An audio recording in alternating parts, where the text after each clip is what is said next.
Hey everyone, welcome to my channel, Afro Mama.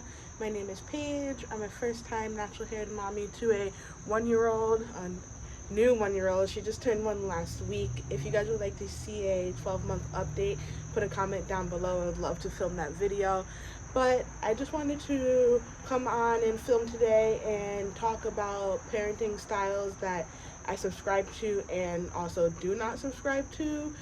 And I just want to preface this video by saying whatever parenting styles that works best for you, your family, your child, that's all that matters. What I subscribe to is based off of the research that I've done, what just works for my family, what sits well on my spirit, and just the way that I like to navigate things with being a mother. But it has no effect on what may be working best for your family. I just wanted to film this video in case it might give some ideas to other new moms or moms to be or whoever it may be, because I know for me, when I was pregnant, researching videos on YouTube and just pulling ideas from here and there really helped me solidify and become confident in the way that I maneuver motherhood to this day. So if you are interested, please continue to watch and please give the video a thumbs up. So let's just jump right into it. So just starting off, when I was pregnant, I remember just doing research because I wanted to have an idea of the type of mother that I wanted to be, because I've had, at the time, I had 26 years of being with myself and understanding myself and figuring out the way that I like to live my life. And I'm very minimalist, I'm very matter of fact, I'm very to the point. Almost everything in my life has a place, has a rhyme, has a reason, and that's just how I best function. So I just wasn't really sure when I was pregnant how that was going to translate into me being a mother.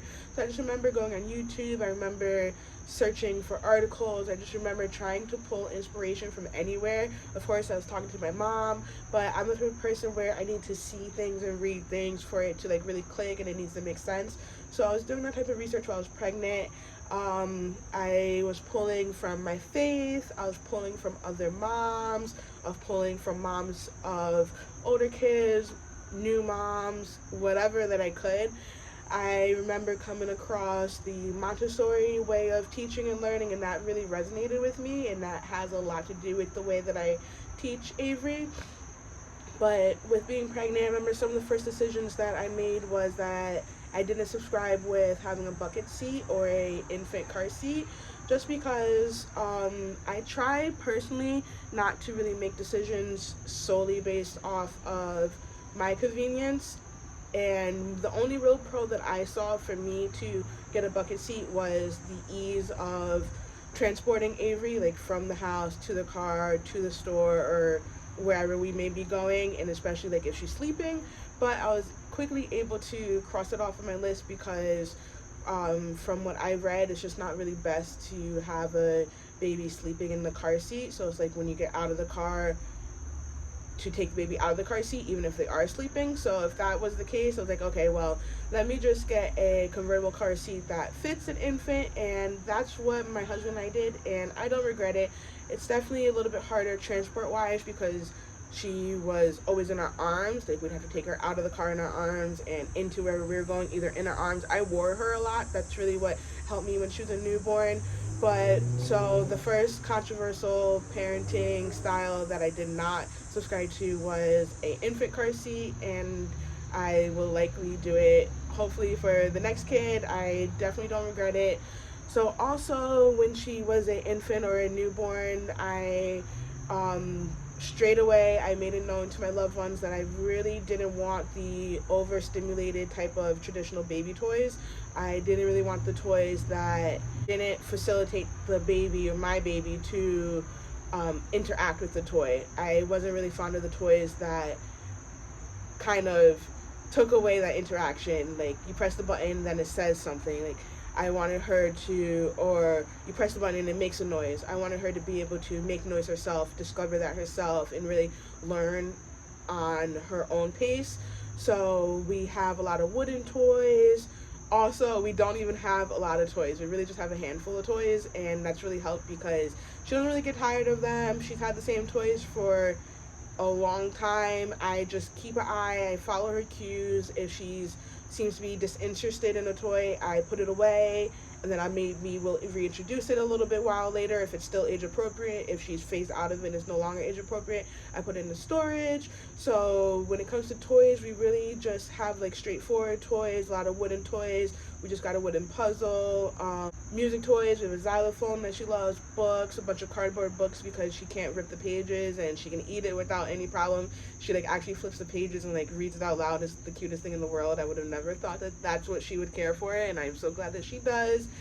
But so since she was a newborn, I just let that be known to my loved ones, and they really did take heed to what I said, and that really wasn't a problem. When she was a newborn, I knew that I never really wanted to overstimulate her. I tried to keep the stimulus low and minimal. My priority and the way that I wanted a mother was taking care of her needs first. So that's kind of how like my parenting style is really translated as a newborn. And of course, it has progressed with her being a year now. And the way that we do things now is I really just try to take her lead when it comes to baby-proofing the house.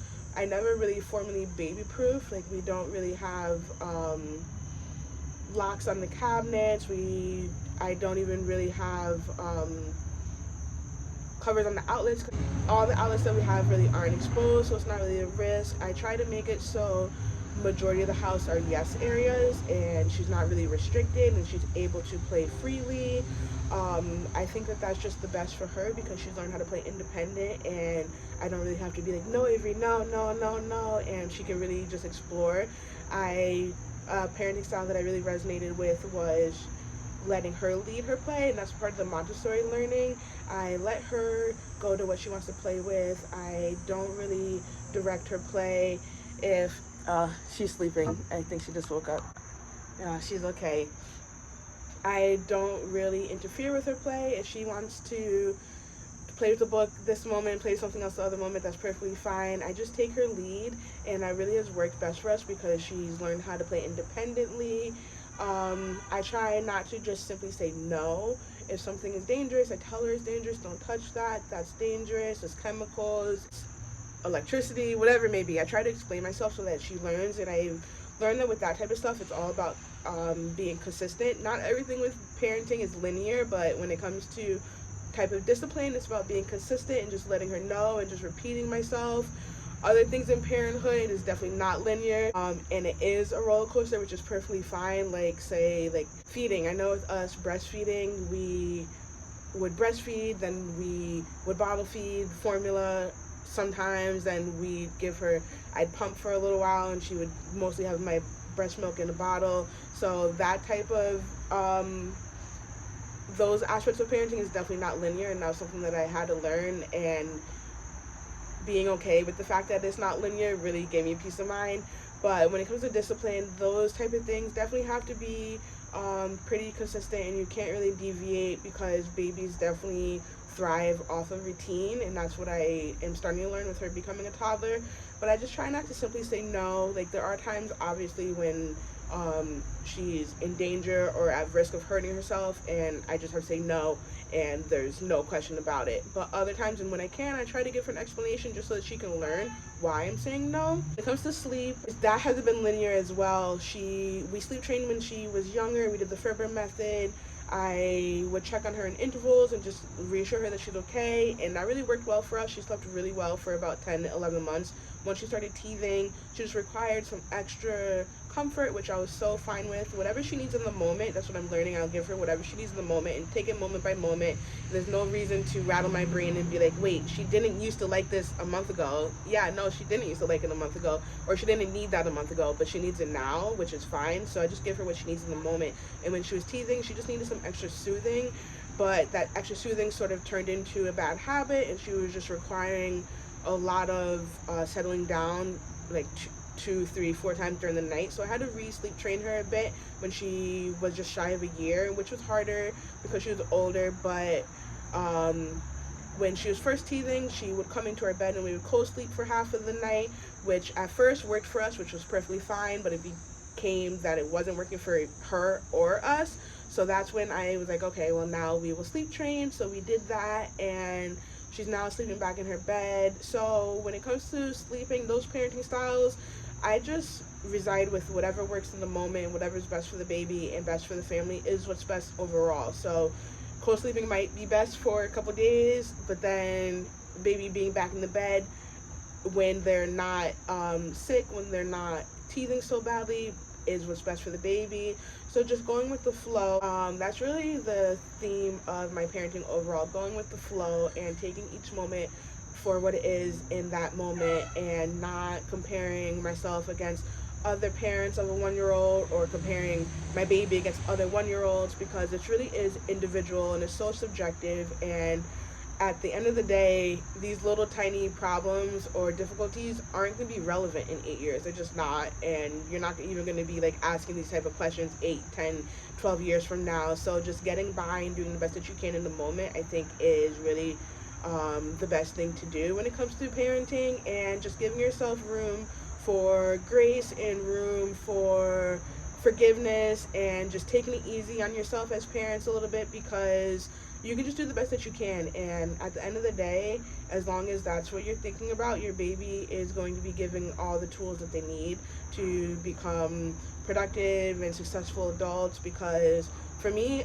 Avery is her own person. She is a human being like me, and I try to think about that first, and what's best for her and what I would like if I was in her shoes. That's really what I try and think about. So that makes it a little bit easier for me, and it gives me peace of mind. And I just hope that something in this video resonates with somebody else, or just I've given some tools to pick out of and turn into your own, and just do what you can with this information. I really do appreciate you guys for tuning in, and please like the video if you appreciated this content. Please comment down below to get a conversation going, and please subscribe if you appreciate these type of videos. I look forward to making more videos, and I'll see you guys soon. Okay, bye bye.